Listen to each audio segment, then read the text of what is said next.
Funky politics. We are in a situation right now where the president is just gone Yosemite Sam. He's out there, guns are blazing, pardoning people left and right, being funky all over the place, just like This Is Funky Politics, saying that he is the chief law enforcement officer. And I'm no longer the chief petty officer. I'm also the chief law enforcement officer as well. I feel like busting loose, busting loose. Give me the bread now. I feel like busting loose. Welcome back to Funky Politics, the funkiest show in the land. I am DC, sitting here along with my longtime co-host, Doc Ward. What's up, Doc? I wake up, I walk up, and I go to the studio, and it looks like I did a throwback. Oh, my Lord. Because I'm looking at you and nobody else. So that makes me do this thing right here like we used to say. Do not attempt to adjust your radio station. You are listening to the funkiest podcast in the entire nation. Funky Politics, F-U-N-K-Y, where we do it real, right, and funky all day and day. How about it?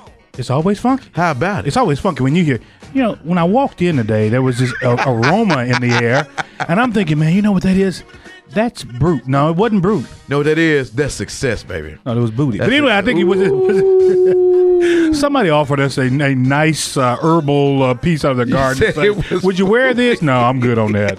Smells like, but anyway, no. Let's get down to the brass tacks, man. Hey, look, there's been a lot that's going on. Wow. Every day in the world, there's something going on, 2020, right? Man. It's like 5 or 6 different things going on today. Ooh-wee. Well, I want to start with one thing. Yeah. I had an opportunity to check out the Daytona 500. Praise God, Ryan Newman, he's out of the hospital. Hey, shouts out to the guy. He took a very, very terrible, he had a very, very terrible accident, but he's on the mend. Walked out of the hospital. But is the Daytona 500 not the statistical start of the NASCAR season? Statistical start, that's correct. Right, sir. Yes, sir. Okay. And that's a rough race, man. 100,000 people are in that stadium. Yeah. I've been to Daytona so many years over the last few years, and let me tell you something. It's huge. Well, they're all like that. If you go to Talladega, it's huge. Go to Bristol, exactly. 120,000 people. Huge. It's huge. It's huge. It's just huge. Massive, as they say. As a matter of fact, my president, which is your president as well, he had an opportunity to start all engines. Why'd you duck? Chief Petty Officer? Oh, my God. Okay, but there you go again. He had an opportunity to start the race, right? Uh-huh. He did something that no one has ever done before. This guy took the Beast with the first lady in it, and they circled the track one time. And they led the race off. Wasn't that awesome to see that? No, I thought it was really, really, really unsafe. Is that even regular? Regulation car can even be out there doing that? Well, they let him do it. And he delayed the race? It could have been pace. Well, actually, he delayed the race because I think it rained later. So then you have airtime and everything else that gets delayed because he wants to ride. I tell you the truth, he's something special. But you got to think about the audience he was down there for, right? There is an audience that really appreciates this president. Oh yeah, he's right there in the heart of Make America Great Again. So everybody had a red and white down hat there with on. your guy. Sucks to be that dude. Yeah, that's another state. He's down there with it. Oh yeah, it's Marco Rubio. That's Louisiana. But it does suck to be that dumb. Yeah. He's down there. So again, hats off, Ryan Newman. He's out of the hospital. Daytona 500 got off to a wonderful start. It's kicking off the season for those of us who are African American who love to attend those races. And it's a great place, a family event. Go out, take your kids, everything else. Enough about Florida. What else is going on? Enough about Daytona 500. Enough about it. What else is going on? Sesame Street. Sesame Street's in the news. Sesame Street is turning 51. Wow. And they're showing you that they are 51? still on point, still on the cutting edge. They're relevant? Are you saying they're still relevant? Still very much relevant. Wow, Big Bird is relevant. Cookie Monster is relevant. Oscar the Grouch is relevant. He's my friend. Grover is relevant. Well, Grover kind of been replaced by Elmo, though, right? Elmo? Yeah. I love Elmo. But it was Grover first. Grover used to be the man. Man, Grover's a dude. Yeah, but anyway. But now dude is Billy Porter. Fashion design extraordinaire. You said bringing his tuxedo gown to Sesame Street because he wants to show every child as a place on Sesame Street, whether or not you are male, female, whether you are trying to decide, a child is trying to decide to figure out what gender he or she best identifies with. There is a place for you in that land of enchantment called 1, 2, 3 Sesame Street. Can you tell me how to get there? Well, I don't know if you get there with a gown. I think what you also have to look at. No, I got something against it. I'm not saying I'm against it, but now sometimes do we as adults, we push our beliefs off on these young people? So you sound these are like children. You sound like Lil Boosie on Dwayne Wade, man. What? Why would you put me? You sound like Boosie, man. Lil Boosie. You sound like Lil Boosie. You know, and for those you all know the story. Of course, you know Dwayne Wade has 3 sons, but he has one son that identifies as female. So he's trying to raise her as a female as he identifies with. And of course, this has drawn some support from most people that we hear, but the ire of others who say that at 12 years old, his son is not really knowing who or what he identifies with, and he should be guiding that force instead of trying to just let his son decide automatically he wants to be. You know, I think we need to do a show about this. I think it's important. Mark it down. I think it's important. Let's talk to Kirk as the producer. Kirk, I think Kirk. I think. I don't know. He's a little set in his ways. Maybe Jeremy. I think Jeremy's a lot better. Kirk's like one of those old fuddy duds. I know. Kirk's funky like we are on Kirk's Funky really Politics, powered by Kudzukian right now. Yeah, Kirk's really fun. Well, speaking of funky and Kirk, and his relative Meghan Markle, who he's late to Meghan. Yeah, well, all this time he didn't. He didn't tell me. He didn't tell me. I said, hey, you could have got me tickets to the wedding. No, he told me we wouldn't have had this problem we got right now because see, here's the thing. Now that they've separated from the royal family. No, they got one more turn. One more turn? They're getting ready to go back across the pond. They got one more royal duty, and then after that. The royal duty. Yeah. Royal duty. The royal duty. So what's the royal duty? Well, I think it's not. Is it trooping of the guards? They've got something going on over there, right? Which is something that, of course, the queen is pushing. So you have the entire royal family out there, and they're invited to come back and participate in this.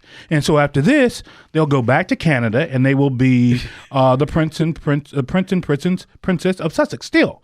They won't be referred to as Your Royal Highness. They're not the princess now. He's like no. The title's not been no. He does not give up the title. He still has his title, but his and her Royal Highness will be taken away because they can't use the word royal. No. But they can make some dollars, Doc. They can't use the word royal. I didn't know the word royal was owned by anybody. No, they can't use the term his and her Royal Highness. Huh? No, they cannot. They can't say royal. Queen said you can't do it. I'd be like James Evans. I'd be like James Evans on Coming to America. I'd stick my foot up your royal ass. Oh God, no. Geez. You know what I'm talking about. I know what you're talking about. Hey, that thing, I can see whatever. I can be whatever I want to be. Well, I tell you Still what, my family. Not on the Queen's dime. But it just goes to show you how. I mean, and let me say that all of this going on, and what's the only difference between that and every other marriage that has occurred in the history of the royal family? What's the one different thing? Divorce. Now they've had that too. Some of them are getting divorced. Some of them are getting divorced. Some of them hang out with your guy. Oh wow! Now come on, now I think you're being unfair. Only one person hung out with Jeff. But they do. I'm just saying, everybody does something. Come on now. But all of a sudden, Harry has an interracial marriage, and you have all of this tremor and furor behind. I'm gonna call my doctor, Dr. Melanie Jackson, out of DC, and I'm gonna ask her, hey, what do you think about some stuff? She's a real deep sister. Melanie Jackson. Melody Jackson. Oh, Melody Jackson. She's a deep sister. Well, pump up, man. Great. Melody Jackson. What's she gonna tell you? She's gonna probably tell me, DC, you're wrong. No, but hopefully she's not telling you that you have coronavirus, because this situation continues to claim lives and still no control in sight. Now we know that it won't rise at this point. Hasn't risen to anything that we call international epidemic levels. Well, let me throw you some statistics out there. But it is affecting some economic issues out here, particularly in Asia. So it originated, right, in what is it called, the Hubei province in China, right? Right.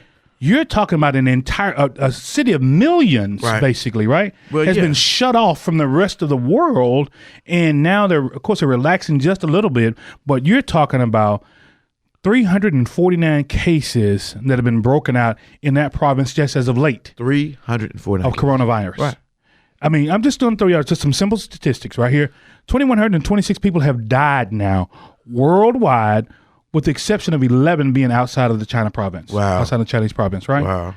I'm telling you right now, and then now guess what? Kuwait, they just found out that they're in Iran, Kuwaiti Airlines is saying we're not going to fly anything into Guam anymore, into Iran. Has the virus gone over to the Middle East? Apparently, there are a couple of folks who have been infected with the coronavirus in a province of Iran.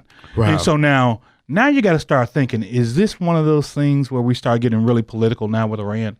And we have now a reason to really shut it off from the rest of the... No. Okay, I'm just asking. No, asking because if that's the case, we've got cases in the United States. So no. What we've got to do, though... Wait a minute, we had some citizens that were on a ship now, on the Princess, and we've still got some folks over there. Yeah. 14 who actually got on the plane to come back to America that were infected with another 300 plus folks. And they're telling them, hey, look, we got to put you in another quarantine situation because there's a possibility that you may be able to infect somebody else in this country. Well, what we've got to do on an international level is we have to be more mindful of the health care that we give and receive and how people contract various illnesses, because now that international travel is much more prominent, the opportunity to contract certain diseases that may be untreatable in certain areas because they're not used to them becomes more apparent. So we just have to be more vigilant. But one illness that I want to talk about before we get out of here, we gotta get I'm out real of here. concerned about.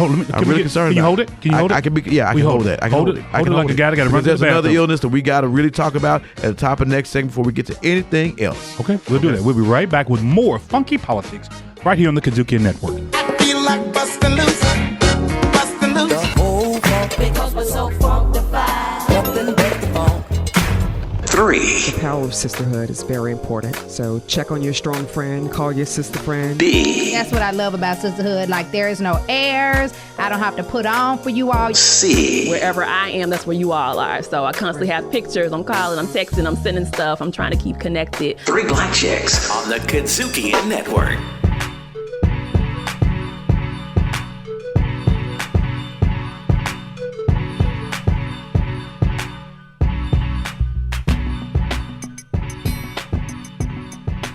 We're back with Funky Politics, powered by the Kudzukian Network. As always, I mean always, sitting here in the captain's chair, and the co-captain's chair, and the jack. What do we call ourselves? I call myself Skipper. I call you Gilligan. We Whatever. like Martin and Lewis. I'm DC Doc Ward. You tell Hey, the jokes, I sing the songs, and get the girl, man.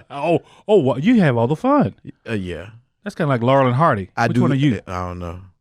I'm All on the Hardy, that's a little bit beyond my age man, range. those guys, man, they were Yeah. funny as hell back in the day. But anyway, They had let's get style, back to but they didn't talk, though. Well, it was cool. It was okay. I didn't Okay. want them to talk. They were really funny. Laugh tunes. Shtick. We call it shtick. Let's get back to you. You said you had a piece that you needed to break out on the table. Yeah, and because talk we were about. talking about illnesses, and I've noticed that there's an illness that's occurring, particularly with celebrities. You know, it started out with Bill Cosby, and when he got into his issues, I didn't realize no, they call brought him it out. what it was. He What is his he issue? was blind, and then he couldn't wow. see. Then Harvey Weinstein was cool at first, but then when they brought him to trial, He's on the case. So I'm figuring there's an illness amongst us, and it must be called indictment. It's an illness that gets you where you can't do. All of a sudden, you can't do anything. It's like It's you indictitis? You can't see, you can't walk, or what? Funny thing you say. I was watching Saturday Night Live one night, and of course, this guy plays. He plays the president, right? Yeah. And so he comes in on the walker right now, Right. and Keenan is he's sitting as a judge. This thing was just as funny as it could be. But you know what? I think when you look at it, Doc, when we go to court, we want the jury. If we got a jury trial, right, and you know Jury. this well, Jury. or if you want some sympathy from the judge, you're gonna look as humble, and you should be as humble as possible, right? Yeah. Now I'm sure as a trained attorney, that's probably what you would tell a client. Let's be humble. Let's not be too out there. But if you accuse of sexually assaulting over 50 women, I don't care if you coming in with your legs sawed off. I ain't gonna sit there. No, wait a minute, and his look at legs you sawed off now. I mean, you That- talking he- about? no, he ain't do it. But he's walking He on ain't a do it. walker, and he wants to get some drumming up sympathy now. yeah, You know, he was kicking it before though. He was- Doc. I saw him. I saw him in L.A. He was How kick- you doing, man? I got a drink. Don't leave me alone, man. You said he was kicking it Wow. before. Now he's on the walk. We're gonna stop. We're gonna stop. Get outta here, man. We're gonna no more checking. But man, there was some checking on this debate stage, man. It was like unleash the hounds, and everybody just started dogging Mike Bloomberg. Everybody just went over. It just Okay, officers so started beating this him in the guy head. spends Right. $350 million that we know of to date, right? I thought it's more like 494 well, million. okay, it's good. Well, this Okay. is just as of printing last night. Okay, yeah. About He's printing his own money now. $350 million to really get a message out there, right? Put himself Because- in a good light. Yeah. And can I tell you, going into the debate on last evening, that he was probably sitting there as the there was an old term, I won't even call it what it is now, but let me tell you something. He was the favorite. I think Yeah. he was the favorite. People thought this guy was going to step in there and save the republic from Donald Trump because he's been doing it in commercials. He has literally been saving the republic from Donald Trump. And last evening, he laid one hell of an egg. It's kind of like old show Love Connection. stank-ass egg, A too. Love Connection when you saw the person behind the screen and they come out and they're like a foot shorter than you thought they would be. You said, "Oh, that ain't the curtain I asked for. I asked for the Roman noodles." You know what I'm saying? Wow. What they say last night, I went to bed at 2 with a 10, woke up at 10 with a 2. That's exactly what he was. He was a 2. And he spent all that money to give him a jump start because he knew debating has never been his thing. Not even when he was running for mayor of New York. I don't recall him ever being a great debater. Now, he's never been a great debater. What he has been is a great spender and a great spinner. And that's what he's been doing with his commercials. But when he had the rubber met the road, and the thing about it is, the thing about the debate with him, it wasn't just that he was not winning the debate. It was that the answers that he would give him was so piss poor. It was ridiculous. It's like Elizabeth Warren is sitting there attacking you, man, about women who have signed non-disclosure agreements for sexual harassment cases they brought against you that you obviously... No, wait a minute. Let's, okay, not necessarily against him, but against your Bloomberg. company, yes, against Bloomberg, and members of your company. I want to make sure we that make you that clear. obviously have paid them, a sizable amount of money, at least in their mouth, to sign on and say we won't say anything about it. But then he goes, they don't have anything in those agreements about me. Except for a couple of jokes I told, and I didn't do juvenile. I didn't understand. And then you got the Klobuchar Buttigieg fight. What the hell are they fighting about? Are y'all fighting about for? Are you calling me dumb?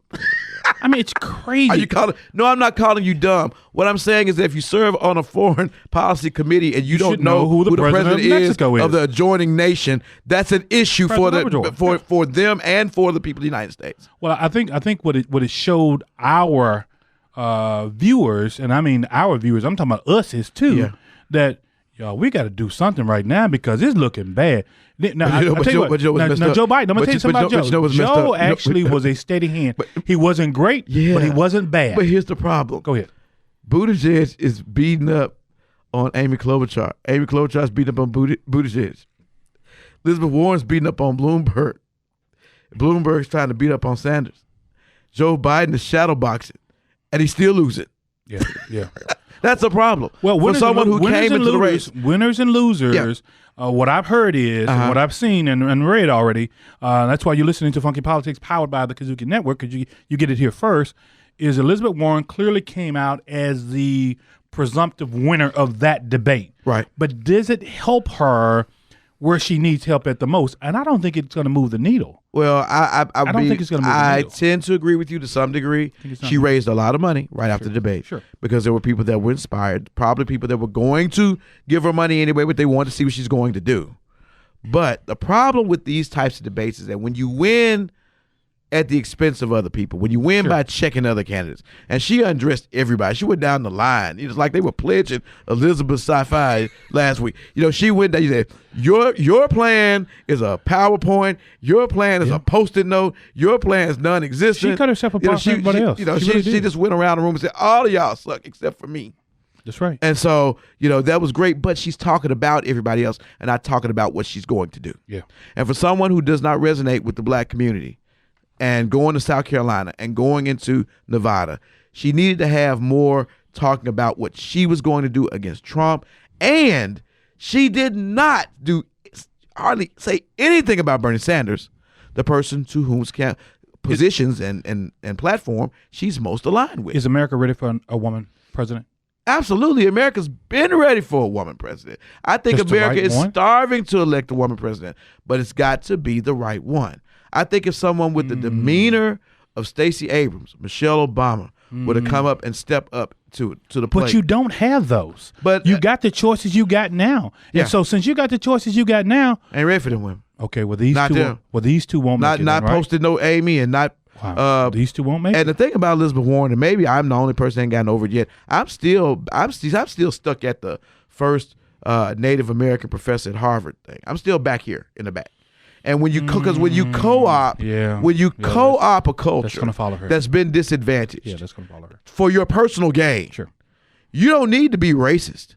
You're basically a cultural thief. You're Rachel Dolezal. You're worse than Rachel Dolezal because you're actually getting compensated on the basis of being a Native American professor of college. Now, if there's somebody out there that can tell me something mitigating about it, I'd love to hear it. But I've always been stuck on that right there because that's someone who's taking directly from the culture. Sure. And I have a problem with that, and I'll continue to have I'm going to throw another one at you then. If that's the case, then you got Bernie Sanders. Bernie Sanders last night, he didn't lose. He held his own. But nobody attacked him. But nobody, yes, exactly. Nobody attacked him except for Pete Buttigieg did it a little bit. Sure. And Bloomberg did a little bit, but he was already discredited. I'm going to go there with you on this one. Are we ready for a Jewish president? Because when was the last one? We have not had one. Oh wow. Not that I'm aware of. And you know how some of us in America are those of us who are,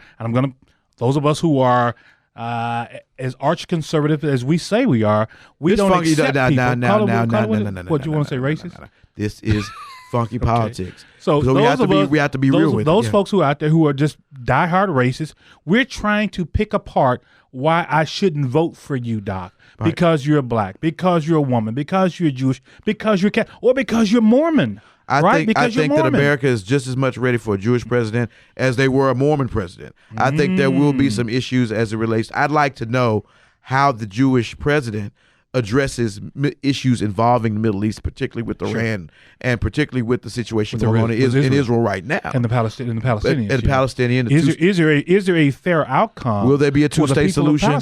Right. Will there be a two-state solution? Will the embassy be moved back to Tel Aviv? Exactly. So those are things that I would like to know. But I think that just as a global sense, yes, we're ready for a Jewish president. I think we're ready for any leader that's going to articulate a plan that is not going to break us as individuals, and it's going to put us together. I mean, help us come together and move forward. We may never culturally get along in the sense of being friends and neighbors and everything else, but as long as there's a sense of respect to where people understand that you're American and you're just as much American as I am, and that can be done. Then we have to have a conversation about Mayor Pete. Right. Because there is absolutely no doubt about it. I think Rush Limbaugh threw out there a couple of weeks ago that he had disdain for the fact that you would have a president kissing the first man, I guess, would be the first spouse. The first spouse of the United States, which would be stop trying to do that. I'm sorry, my bad. That's clumsy. Which would be his husband. And so and Pete, of course, said, hey, look, he's my husband. I love my husband. Mm-hmm. So I'm not going to take a upbringing, from a Rush Limbaugh, someone who has a history, I think, of divorces and leaving people. If America can be ready for Rush Limbaugh, are they ready for a gay president? If America's ready for Rush Limbaugh getting a Presidential Medal of Freedom, then America should be ready for a gay president. You said should be. And understand something. America, up to this point, until we got 45, did not give him the Presidential Medal of Freedom. Right. He was not considered a part of that class of people who would be up for a Presidential Medal of Freedom. So if you're telling me that based on that, well, then I said we're not. Well, I would tell because you. Can I give you my premise? Why? Yeah, sure. Because I think you have so many segments in our community. I'm going to start with the black community. The black community, I don't think we've gotten to the point yet. We have them in our homes, our children, our in-laws, whatever they are, our relatives, but we've not gotten to the point yet where we are so secure in our own sexuality where we can say, I accept him as love or accept her as love, and they're going to be out front with me. Why would you say the black community is so homophobic? No, hold on. No, I'm not just saying us. I'm going to go down the road. I'm just saying. Because I'm black, and I can talk about my community. Of course you can. I'm just giving you, I'm telling you from experience. Uh-huh. And the experience is that I am black, and I have had people. I have people in my family who are right, and there is who are black or who are homosexual. Or both. Okay, I'm just trying to figure it out. Both, and I love them to death. Uh-huh. But are they accepted by all, especially some of my older folks in my family? No. Oh, you hit on something right there. But I'll tell you what, we're going to take a pause for the cause and come back to that point right here on Funky Politics, powered by the Kudzukian Network. Funky Politics. Hey, I'm Williams Brack, co-host of Grind Set.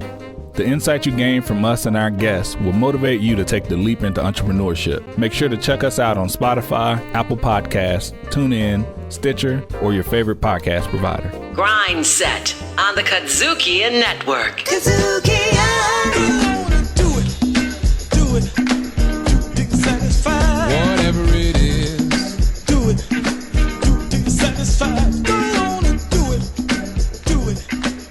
Dig satisfied. Whatever it is. Funky Politics coming at you, powered by Kudzukian Network, the Kudzukian Network, the one and only, the original, the genuine article. That's what it is. And two genuine articles here, but we don't sing though. This is DC, and I am Doc Ward. I sing sometimes, but you don't sing well. No, I don't. Up the rough side of the mountain, and it's rough, Doc. I'm coming up. Yeah, here we go. Anyway, before we broke last time, we were talking about the debate, and we're talking about America being ready for the different types of cultural candidates that are being presented, because it's still a diverse party, even though there are no people of color no longer in the top 6. Because Andrew Yang's out now, right? Andrew Yang left, and that means that there are no more people of color. You hear that, Elizabeth? There are no more people did you go there? of Did color you do that? in this race. I just want to make sure this understood. That she understands. That she understands that. Great night last night. No more people of color. Yeah. Okay. So, but anyway, that being the case, you were talking about, and you were saying that you didn't think that the black community, that's right, and the country, particularly the black community, is ready for a gay president. I think you can look at how Mayor Pete Buttigieg is polling, and I'm talking about across. And you did can look well in Iowa. Well, no.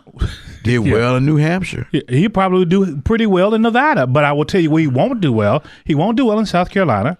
Clyburn has said as much. We all have said as much. He won't do well in Tennessee. Yeah, because he won't do well in Alabama. Like South he Carolina won't do well is getting bought up by Mike Bloomberg by the day. But the point of it is, he may do well in California if he can last to California. But the issue is Sanders has a pretty big lead there. In most polls, Biden has the lead in other ones. I don't know about that. And I just absolutely think that with all of our prejudices out there, that's just one that will, and not the black, but you got people in the white community, you got people in other communities out there who said they're not ready to go there just yet. Just yet. I'm not saying that we won't get there, because nobody wanted segregation to end. Well, we did. We certainly wanted it to end. Yeah, we wanted it to end. Yeah, but until whites started seeing themselves on TV devastating the lives of African Americans, absolutely, it didn't change until they said, this is bigger than us. Right. This is not us. Right.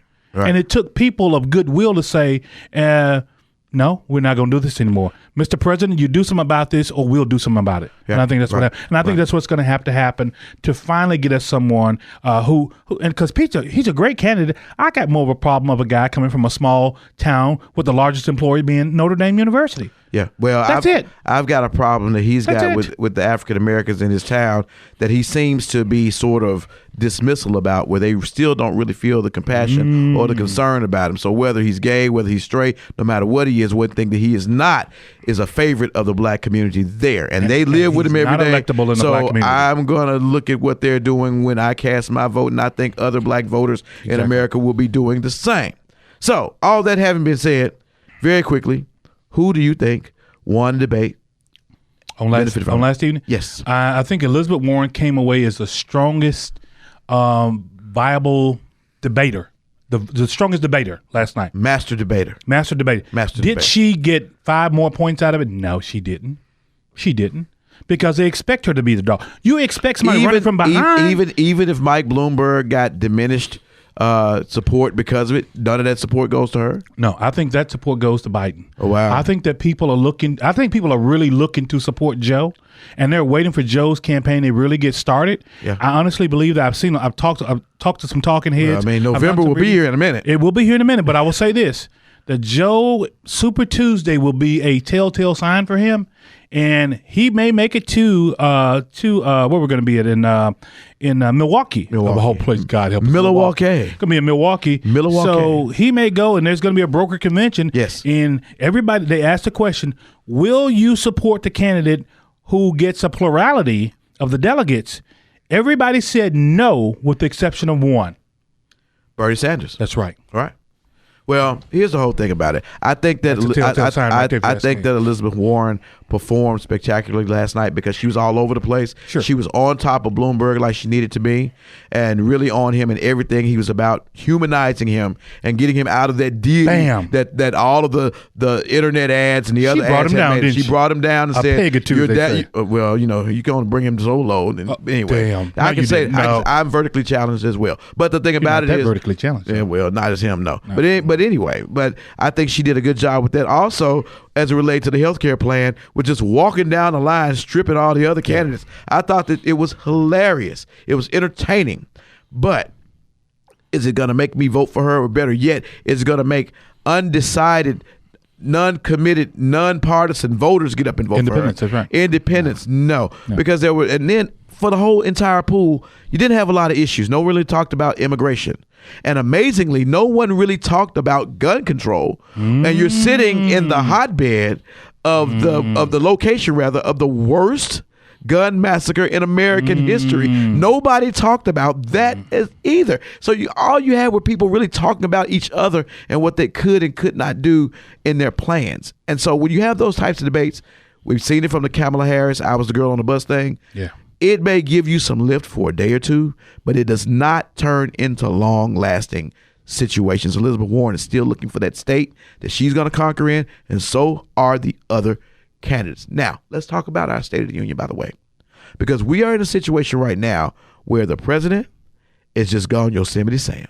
He's out there, guns a-blazing, pardoning people left and right, being funky all over the place, just like This Is Funky Politics, powered by the Kudzukian Network, saying that he is the chief law enforcement officer. Sure. Now, I'm no longer the chief petty officer. I'm also the chief law enforcement officer as well. I think you just took a shot at becoming the chief petty officer. We've been calling 45, let me tell you, I didn't say that. That was Doc Ward. Yeah, well, he's chief petty officer. But you know something, though? He has one absolute authority that no one can question. I mean, what is that? That's pardon. Yeah, well, yeah. That's it. Yeah. That's the one thing the president can do that the Constitution affords him, that you can't appeal to the Supreme Court. Sure. You can't go to the legislative branch. Right. He has the right to pardon. Yeah. Now, what he didn't want to do was to come out so soon and say, I'm going to do it. But just as of late, I've heard as of late that he says, I'm not looking at it right now, but it's on the table. To pardon whom? Roger Stone. Roger Stone was sentenced. Right. 3 years. He got 3 years and I think 4 months or something. Right. Well, he got 40 months. Actually, he got 40 months. But understand, And 2 years probation. In the federal system, Sure. for good behavior, generally, you will get 52 days off for every year that you serve. That's the way it works. So you essentially end up serving 85% of your sentence. So in this case, with 40 months, 34 months, he'll be out. Actually, before that, he'll be out because the way they triage you down, the closer he gets to the end, they'll put him in a halfway house or somewhere, And I don't think. Hell, before that happened, he's going to get pardoned. And I was going to say, he'll be at the country club before he even gets to that. So, I mean, he might even want a pardon. If this president does not win. He might even want a pardon where he's going. If this president does not win, I can assure you, Michael Flynn, who's asked for a new trial as well, and Roger Stone's asked for a new trial as well, will get a pardon from this president because they've done something a lot of folks hadn't done. Which is they what? just shut them out. They didn't tell everything they know. But then what does that say for this president? What does it say for the legacy that he wants to leave behind? Of the lie is what he is. Yeah, because the thing about it is, here's the difference. The other pardons that you have now with Blago and so on and Sheriff. Did he pardon Kwame? No, my brother Kwame out in Detroit. Kwame's still sitting there like, free Kwame. Damn, Kwame gonna have to wait. Damn. Kwame gonna have to wait for another president, man. Wait a minute. He might have to wait for somebody else. He ain't do Kwame, man? No, man. He's still waiting. I was thinking he was living in Atlanta, but I think Jerron has the paperwork.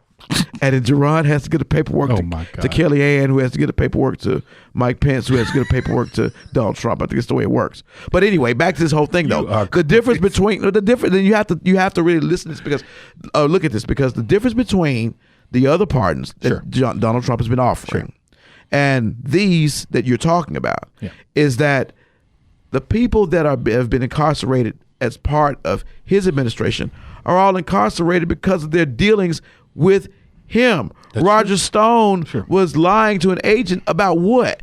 About what he ate for breakfast yesterday? No. About the president. Paul Manafort was out here wheeling and dealing for who? For his wife? No, for him. Michael Flynn was out in the Ukraine for who? For the president. That's right. So if the president starts pardoning people who were indicted, or who were convicted rather, for crimes related to actions that he has taken, then what does that say about him as a president? And what does it say about others that may be looking at him? Because, he's still got some investigations out there ongoing about him too. Let me tell you what Judge Amy Berman Jackson said. Okay. And this is a direct quote. And the judge in the Roger Stone. Yes. Judge, she was a federal district judge in D.C. Right. She said Stone was not prosecuted for standing up for the president. Right. She said he was prosecuted for covering up for the president. Absolutely. This is a federal district judge. Absolutely. That said this.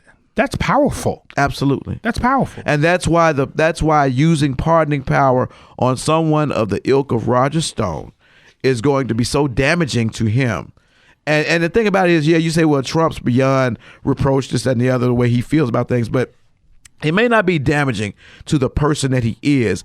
It's damaging to the person that he wants to be and the person that he wants to be regarded as, because he still wants to be regarded as this great leader, this great American leader. But all he's being regarded as right now is this great American cheater. Because of everything you get out of, every issue that you have, you are freed from that issue because you happen to have the majority on your side, or someone bought off, or some associate over here that took the bullet for you. What does that say not only about your ability to maintain integrity, but your manhood when you're confronted with times of trouble, how you human shield others to cover up for your own transgressions? Well, I want to jump from Roger and go to Blago. Go ahead.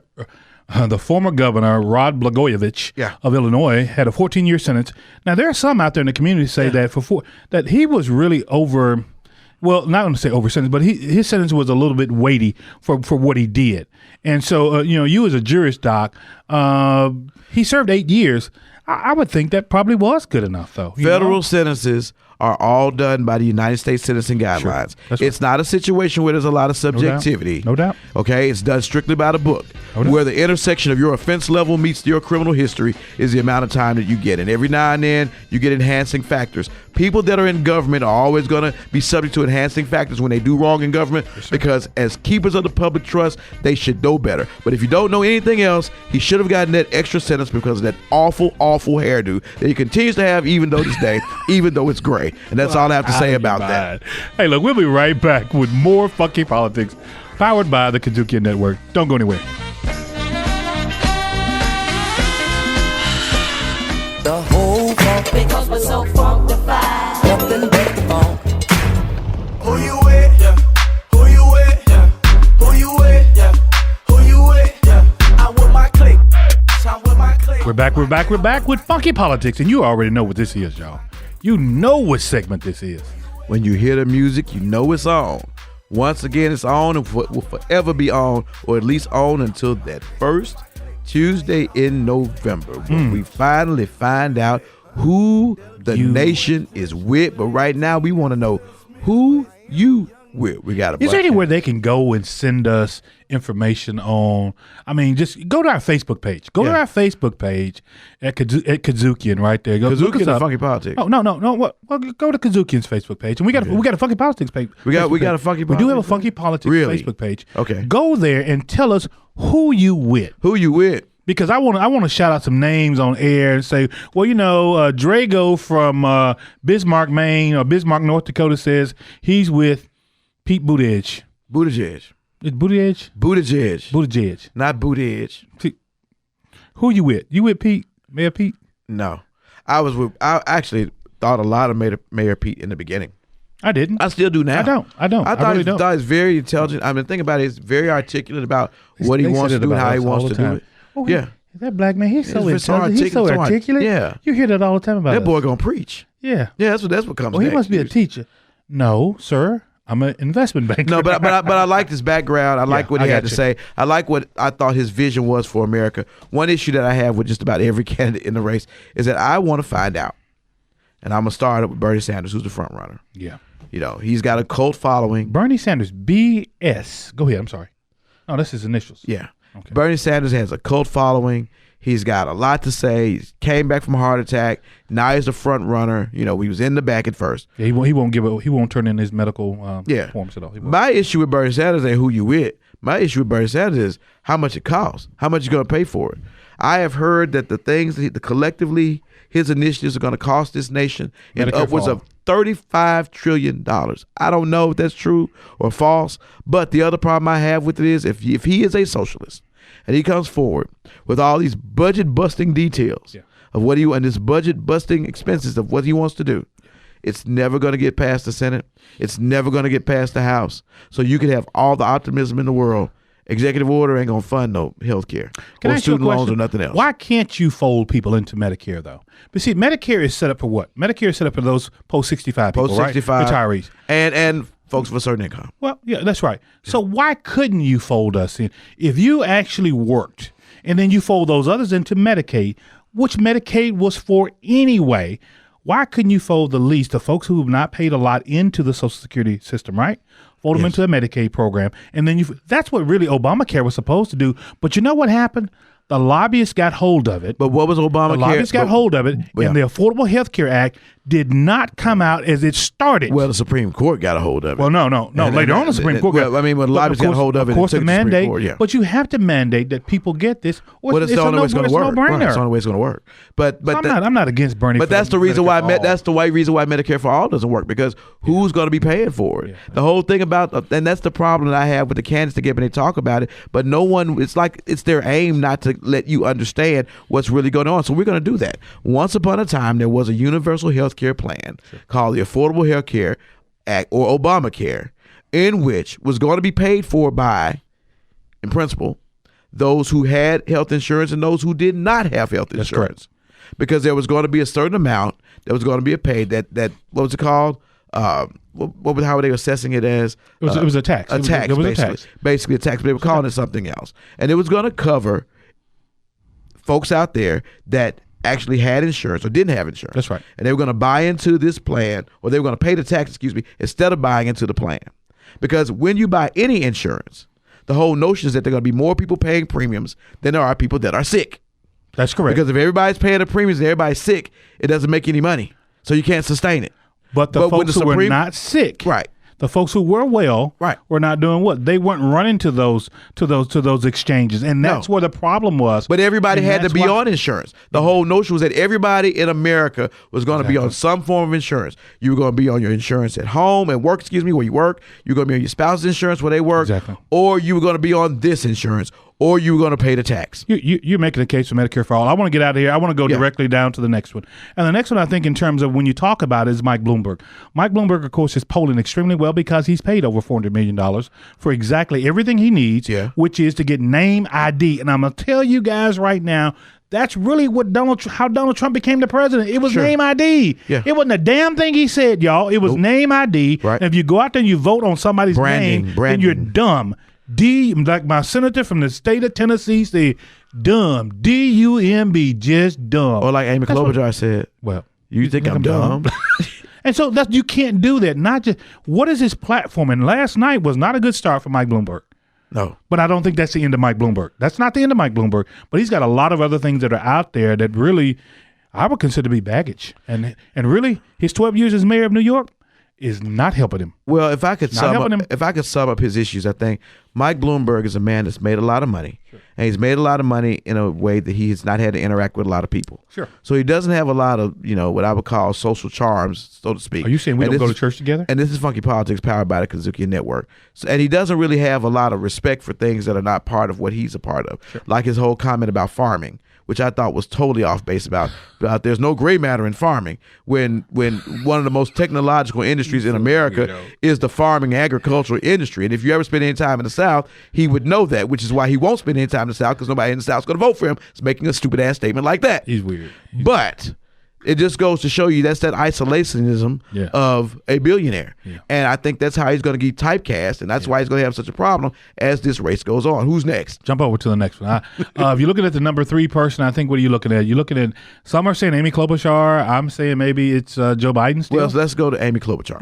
Let's go to Amy. Amy, she's a former prosecutor. Well, currently she's a senator out of the state of Minnesota. And I think she's a senior senator, as a matter of fact. Right, she is. Out of the state of Minnesota. And I think she's going to get about as much support out of the African American community as maybe me for Grand Wizard of the Ku Klux Klan out of the African American community, which will be 0. Wow. And that's what's going to happen to Amy, and she's done.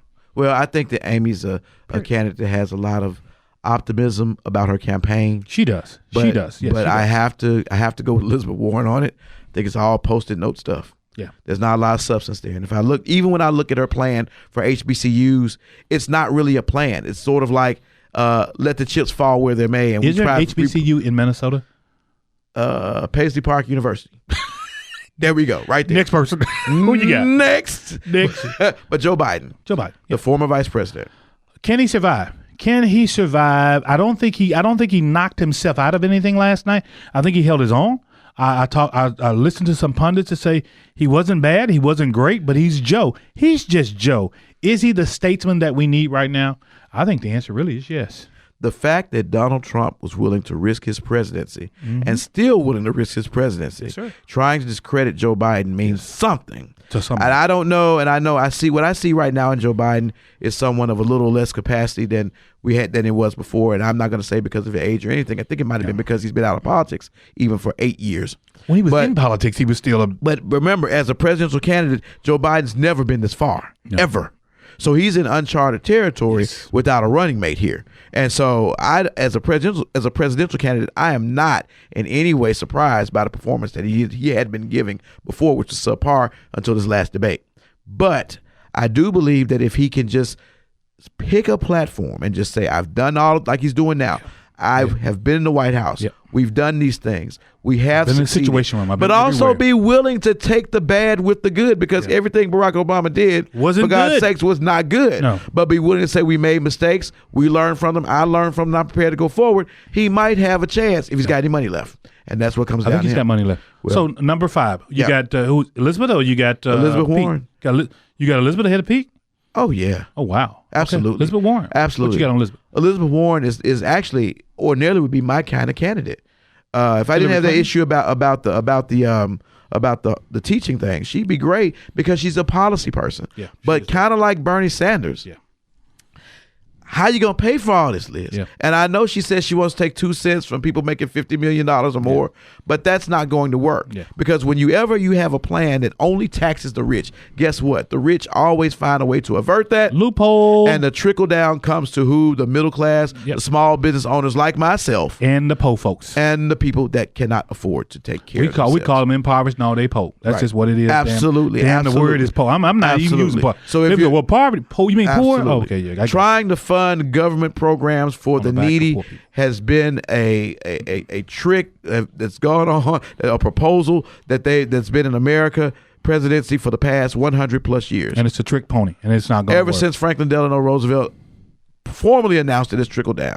And I haven't seen anything trickling down when back then and during the Depression of 1929 ain't trickling down now. It's a trick. That's what it is. That's all. It's a trick. Trick you down. And the last one, but last but not least, and I will piggyback on a name that my friend Tammy Sawyer, Commissioner Tammy Sawyer, call him Mayo Pete. I think that you may not. I think it's funny. Mayo Pete. I mean, I think he yuck. Whatever. I think the young man has something. I don't think he's right now for our country as a president. I think he's showing it from a lackluster ability to bring all people together. And I don't care who you are, where you come from. If you cannot talk to the largest the largest block of voters in the Democratic Party, which are African Americans, then you got a problem, buddy. America has an extremely hard problem. Donald Trump has a problem with that as well. He will not be elected with the help of black people. But here's what I'm saying. But he will lose with the help of black America has an extremely hard problem trying to assign moral turpitude to homosexuality. It's just an immaturity that we have not been able to capture yet. Not been able to overcome it yet. We're working on it, and I'm glad to see in certain sections people are working on it, but people are not. And until that's done, when you have someone like Pete Buttigieg, who has all the credentials and actually has a pretty good religious bent about himself, it's going to be hard for him to be able to cross this nation and not get the people that like him, not get the Democrats, but get the people that you need to win the election, which are the swing voters, the nonpartisan folks, the moderates, the white voters, the white suburban voters, the white educated voters. Those are the folks that everyone is really trying to get, because those are the people who, quite frankly, have not made up their minds. And we'll see what happens. Yeah, but our minds are made up. Yep. We know that every candidate out there's got their flaws, so they got a lot of work to do. And we don't know who you're going to be with. We're going to keep on informing you about them, but we want to make sure that one thing that you are with is voting. And you got to be with somebody. So guess what? Stick around. We got some closing thoughts. We'll be right back with more Funky Politics, powered by the Kudzukian App. The whole funk, because we're so funkified. Nothing but the funk. 20 with Tanya, presented by the Commercial Appeal. 20 minutes of the challenges and opportunities, we face in Memphis, but also a lot of the things nationally that concern me and that should concern other people as well. 20 with Tanya. On the Kudzukian Network. Funky Politics, powered by the Kudzukian Network, all day and every day. Real right and funky is how we play. It's how we live. It's how we work. It's how we do the things that we need to do so that we can inform you of the things that you need to know. You need to know these things. You got a lot of stuff you got to do this week, this month, and this year. You got to do a lot of voting. Got to do a lot of working. Got to do a lot of loving. Got to do a lot of caring. Because that's the only way that we're going to get this world on the point that it needs to be on. Dynamic duo back here again. DC. Yo. Doc Ward. Yes, sir. For all you, my friends. Did you miss us? Man, did you miss us? Yeah. You know who I miss, man? What? I think the name is it Jeanette Dubois? Jeanette Dubois. Jeanette Dubois? Willona Woods. Willona Woods. Rona, or is Councilman Fred Davis? Wilhelmina Woods. Wyoming. He got her name. That was the fun. Let me tell you something. As James Evans Sr. would say, Rona Barrett of the Project. Rona Barrett of the Project. Yeah. You know something? Sometimes I think we take for granted our upbringing, because I remember as a youth, as a kid, sitting at home waiting for these shows to come on, or the Jeffersons, or waiting on Good Times to come on, because even the title said times are gonna get good one day. But you sitting there, temporary layoff, and you're eating a mustard and ketchup easy sandwich. credit ripoff. Yes, hanging in a chow line, living on the 17th floor of Cabrini Greens, Robert Taylor Homes. But there was something to it. Ain't we lucky we got him? Ain't we lucky we got him? Hell no, we ain't lucky. We broke as a joke. What are you talking about? Man, but these shows but we got good times. I'd like to send a very special shout out to her family. As you all are hurting, understand there is a grateful public out there for you all loaning your mother to us, because she brought some sunshine to a lot of our lives at a time when, back in the 70s and the 80s, it was tough on us out there, but she brought some sunshine. And I love that woman, man. I was Wilhelmina, as Councilman Alderman Fred Davis would say, you do good work. It was just funny to me, but she was a wonderful woman. There will never be anyone ascending from the boutique with boosted clothes again. But her and Florida Evans are back. Her and Florida back together again. I was getting ready to say, but they are back together again. And guess what? They are not in the projects. They have, as she used to say, moved on up. Finally got our piece of the pie.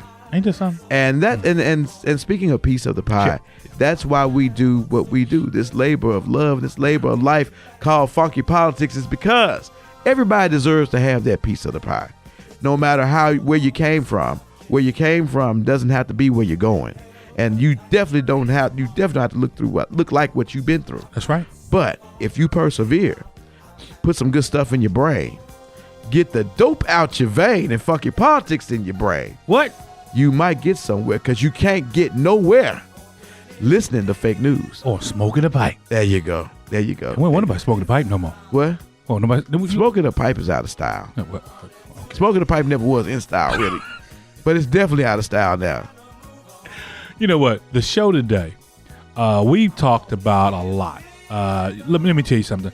Roger Stone, we hope, will be able to get his just due. If he felt like he was unjustly prosecuted, then that's what Judge Amy Berman Jackson will decide, and she'll either issue a new trial or she won't.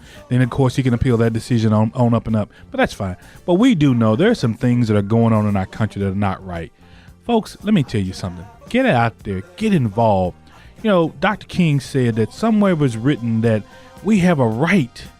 We have a right to protest right. So start protesting what's right. If it's not right that we have a transportation system in a city that doesn't get to all edges of our community to get folks to the park or to jobs or to church then let's protest what's right. Ask those citizen legislators to suck it up and give us the money we need to make a world-class. And there are cities all over the country. Memphis is one. We need a world-class transportation system, because poverty cannot live as long as it's going to live in our community, man. If I can't get nowhere to make no living, I can't get to Amazon way out there in Fraser. Well, the other thing about it is, and this is Memphis and everywhere that has a significant amount of African Americans in your population. Sure. Black business is the business of your city. Black business is America's business. Yes. And if you're not going to trade with people of all cultures, if you're not going to trade with people of all genders, if you're not going to trade with people of all sexual orientations, if you're not going to trade with the people of this world, because that's what this world is comprised of, sure, then I suggest that you move out of the way and get somebody else that will. Because the lifeblood of our existence depends on us recognizing not only who we are, but whose we are and where we've come from and where we're going. And if you're not willing to acknowledge that, then you're nothing but an artifact. You're a dinosaur stuck in a puddle waiting to turn to oil while you sit back and watch diversity and your blood boils, while the rest of the world goes on its way and lives to fight and live and love another day. But until next time, we're going to get off our heels and on our wheels. And we invite you all to stay with us always at Funky Politics, where we're going to always give it to you straight. But more importantly, we're going to give it to you real. We're going to give it to you right. And we're going to give it to you funky. And right now, we're going to go and get out. See you later on. Free Kwame.